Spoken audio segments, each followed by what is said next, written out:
Hello everyone. In this video, I'll show you how to fix the FH6 AMD_AGS_X64DLL was not found error.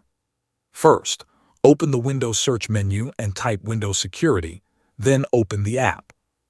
On the left side, select Virus and Threat Protection. Scroll down and click Manage Settings under Virus and Threat Protection Settings. Now scroll to the bottom and select Add or Remove Exclusions. If prompted, click Yes to continue.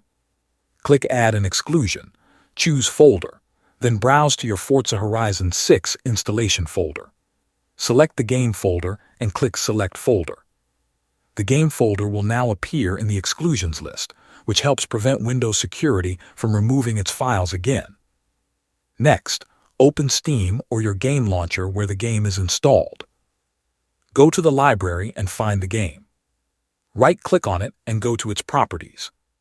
Click on the Installed Files tab and select Verify Integrity of Game Files.